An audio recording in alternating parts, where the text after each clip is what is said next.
Hey coin collectors, it's DC doing another joint video with the Big D Coin Channel and DC Coins. And today we're going to look at the 1986 Jefferson 5-cent coin from the United States of America. We see Jefferson here.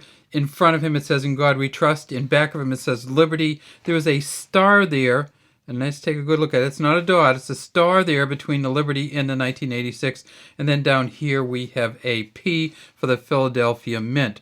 Now, one of these 1986 P nickels sold for $4,000 on eBay, according to PCGS. And that is the only MS-67 full steps version of the Jefferson nickel from 1986.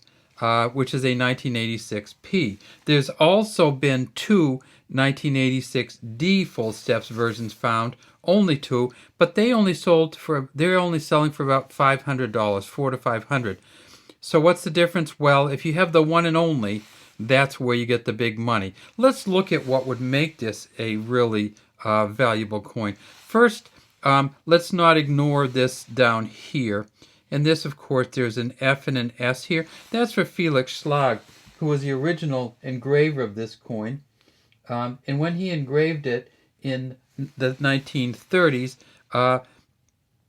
they did not put his initials on. And so not many people know this, and that's kind of a special, trick, inside trick, is that they didn't put Felix Schlag's initials on until 1965, 1966 were the first two.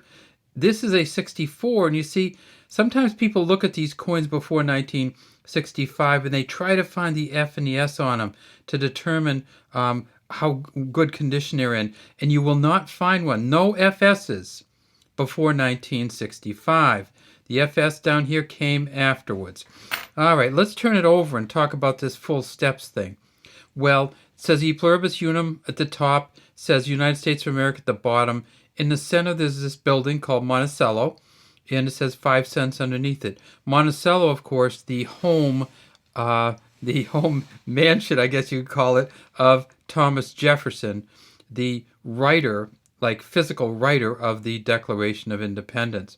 Now, if you look at Monticello, there is this kind of buffer that you see right in the front here that goes from there to there. That's where the steps would be. And you see that even though this is a pretty nice looking coin, I don't know if you can tell. Look at that. I mean, it's just in great shape, right? Little dots and dashes here, but in general in great shape, smooth edge. It's made of actual nickel. That's why we call it a nickel. This is in good shape. Still no steps on here at all. Why wouldn't the 1986 full steps version have steps?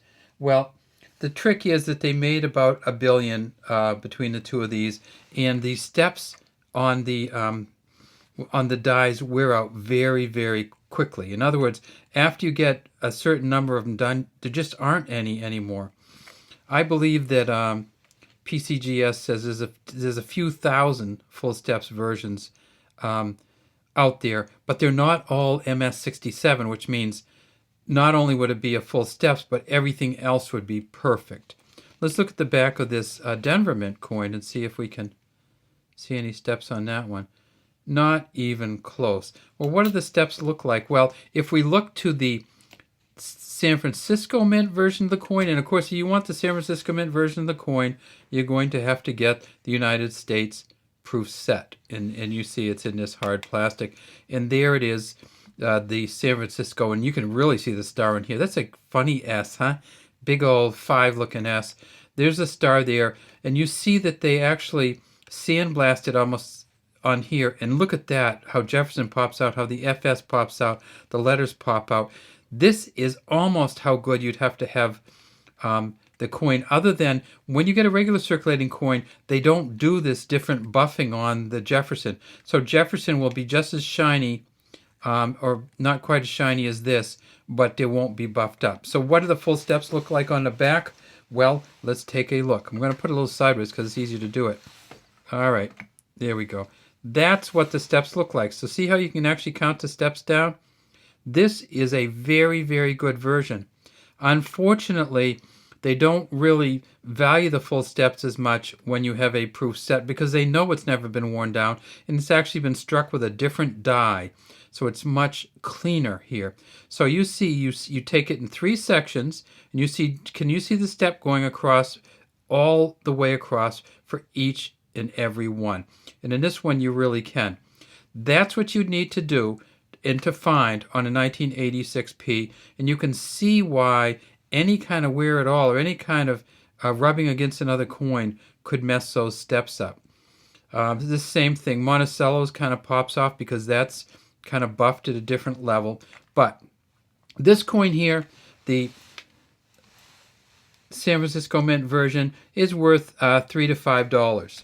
If you can get one of these coins here in an MS65, each of these would be worth, say, $3 to $5. Probably a good $5. In some cases, these coins would be worth more than the mint set version if they're in the same shape, because these ones kind of get out into the world and collectors value those a little bit more than they do the ones that have been in plastic all their lives. Even though this is a beautiful coin, it's not a circulating coin. It never got out and went through a bank or anybody's hands. All right, well, how many did they make? I'll go over it one more time. They made 536 million of the Philly, and there's one full steps MS67. They made 1 million of the Denver, and there are two MS67 full steps version, and they made 3 million of these United States proof sets. So these are nice, and they're in, I don't know, let's take a look at them. You see, when you get the proof set, you get the half, you get the penny. That's a beautiful penny. You get the dime, and you get the quarter. They all have the S's on them, so that's how you know they came from San Francisco and they came in a United States proof set. All right, so that's all we have. We have the P, the D, and the S, and we would love to have you subscribe to both of our channels, the Big D Coin channel and the DC Coin World Coin channel, and look for the 1986s out there, and hopefully you'll be able to flip one over, especially one that's been sitting in your family's coin jar for 40 years or 50 years. You'll be able to flip one over and find a full steps version, and that will make you thousands of dollars.